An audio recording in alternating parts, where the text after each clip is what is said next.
Your brain treats a physical book and a screen like they're two completely different objects. Not just a little different, but neurologically fundamentally different.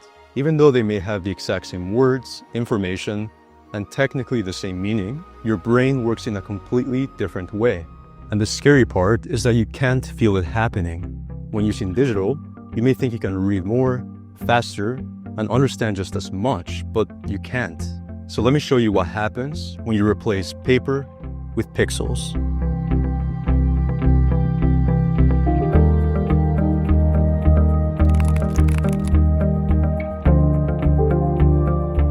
Think about the home you grew up in. Were there bookshelves, books lying around, maybe a lot, maybe just a few? Now, here's a question you wouldn't expect to have a clear answer. Does it actually matter for how well kids do in school? Because researchers wanted to know the same thing. So they started looking at academic performance across thousands of children from different countries, different income levels, and different educational backgrounds, basically searching for patterns. And what they found was honestly pretty shocking. Kids with just one book, literally one physical book in their home, were nearly twice as likely to meet basic literacy and math standards compared to kids with 0 books. This was true whether the family was rich or poor, whether the parents went to college or not, regardless of what country they lived in. That is one book doubling the odds of academic success. And when they looked at kids with more than one book who grew up surrounded by books, those children completed an average of 3 additional years of education compared to kids who didn't. We're talking about the difference between a university degree and a high school diploma. So naturally, researchers thought, okay, but we live in the digital age now. What about ebooks? Surely a home full of ebooks would show the same benefit, right? So they checked, and the correlation vanished.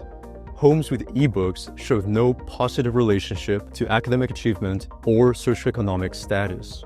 So even if the kids had the same access to the reading material, something about the physical books themselves was creating this massive difference. This forces us to ask a more critical question. What if reading isn't just reading?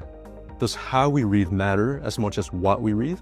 Because for the longest time, the assumption was that reading is reading. Words are words. The container doesn't matter. A story on Kindle is the same story in paperback, maybe just more convenient, right?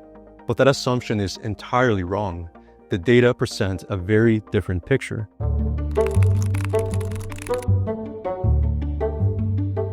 That finding about physical books versus ebooks, that was just the beginning. Once researchers began looking for this pattern, they found it everywhere. Study after study shows that across different age groups and types of reading, people who read on screens understand and remember less than those who read the same material on paper. At first, it seemed like maybe it was just a fluke. Maybe one study had weird methods or the participants weren't representative, but then it kept showing up again and again. So in 2024, researchers pulled together 49 separate studies and conducted one of the largest and most comprehensive meta-analyses. We're talking about thousands and thousands of readers, from elementary school kids all the way to college students. This was a robust investigation to answer the question, who wins in a game of rock, paper, and pixels? And the result? Across the board, print readers outperformed their digital counterparts. But here's the thing, just knowing that this happens doesn't tell us why it happens. So, scientists, being scientists, wanted to get specific and find out why. And this is where the research gets really interesting.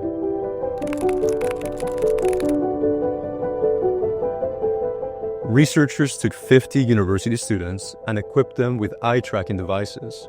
Basically, cameras that follow exactly where your eyes are looking and how they're moving.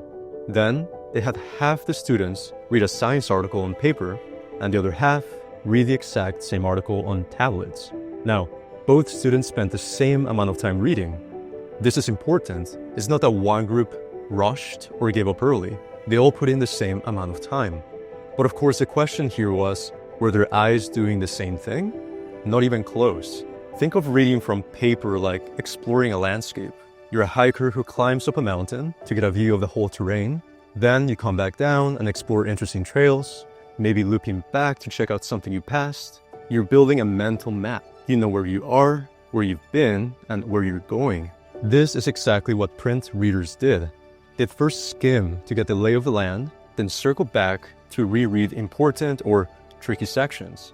Now, digital reading is more like standing in a line at the airport. You're facing forward, moving in one direction, and there's this subtle pressure to just keep going. You don't really loop back because, well, you will have to go against the flow.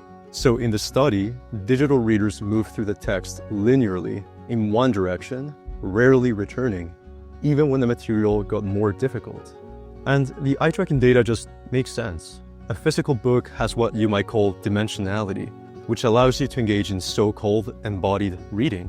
You can see how thick the section you've read is versus what's left. You can feel the pages shift in your hands. Your brain gets spatial anchors. You might remember, oh yeah, that concept was about a third of the way through, left-hand page, near the top, next to the coffee stain.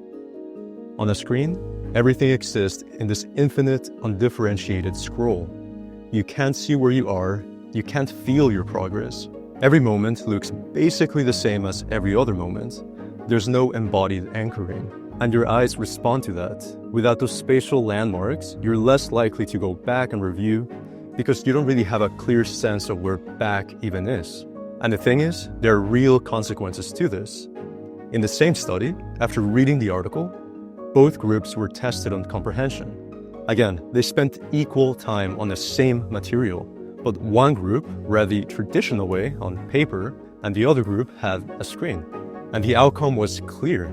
Print readers scored 24% higher on comprehension. That's not a small difference. 24% can make the difference between an A- and a C+ on an exam. But again, this still doesn't fully explain why different reading mediums or different eye movements would lead to such different outcomes. So let's be scientists and ask, why is this happening? And more specifically, what's happening inside our brains?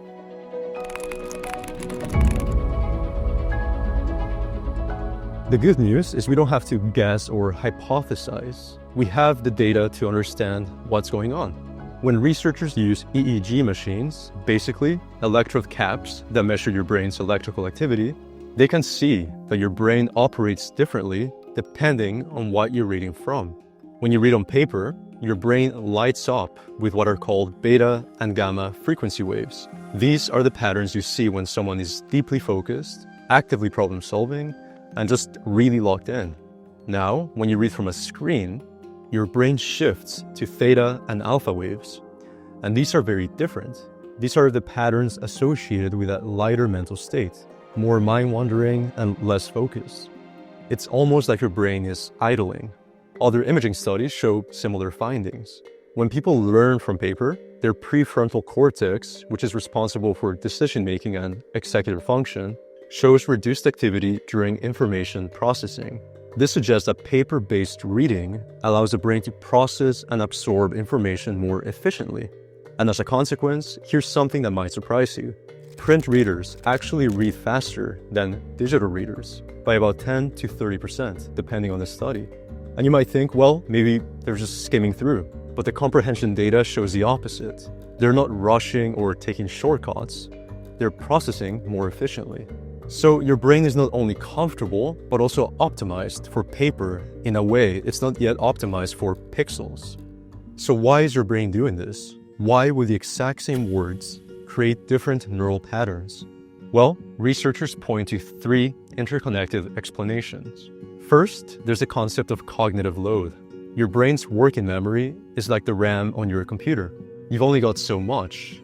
When you're reading on a screen, you're not just processing words, you're also managing where you are, since you can't really see or feel, resisting the urge to check notifications, and deciding when to scroll. All of this overloads your cognitive load. So your mental resources are divided, leaving less capacity for actually understanding what you're reading. And second, we return to embodied reading. This is what I talked about earlier. A physical book has weight, texture, the sound of pages, and a lovely smell. This multi-sensory experience gives your brain more opportunities to hang memories on. And actually, Hollywood actors would say that when they're learning their lines, they overwhelmingly prefer physical scripts over tablets. They talk about how the physical experience helps them absorb the text, not just mentally, but almost bodily. The tactile experience becomes part of how the memory gets encoded. Third, there's a shallowing effect. The entire digital environment with hyperlinks, notifications, and infinite feeds has trained us to scan and hunt for keywords rather than read deeply. We've been conditioned to skim, and that habit persists when we're trying to read something seriously on the screen. The medium itself encourages superficial processing, which leads to weaker memory formation. So you've got this triple whammy that lowers your engagement and comprehension.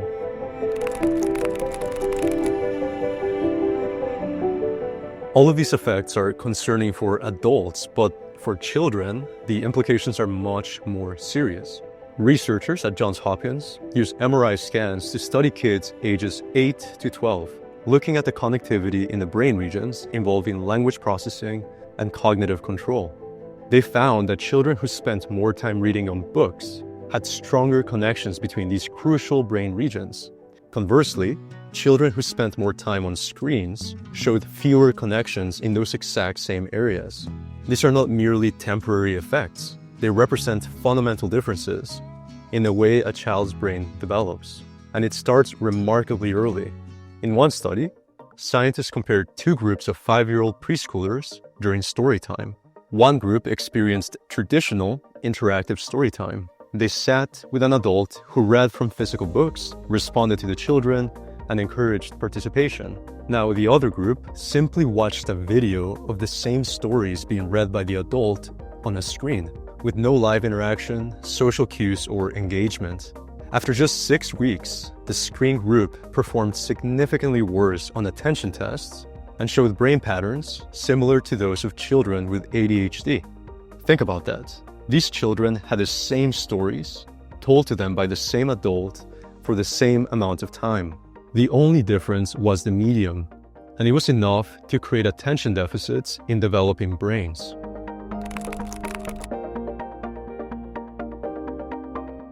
Now, here's maybe the most troubling finding of all, especially for adults who think they've got this figured out. When researchers test comprehension and then ask people how well they think they understood what they read, digital readers consistently report feeling more confident than print readers. But their actual test scores tell a different story. They understood less, but felt like they understood more. This is what is termed a metacognitive failure. Your brain's ability to accurately judge its own performance is broken. Digital reading creates an illusion of comprehension, and the research shows this gap gets bigger the more complex the material. With simple, straightforward content, the difference between print and digital is small. But with dense, challenging texts that require real understanding, print has a massive advantage.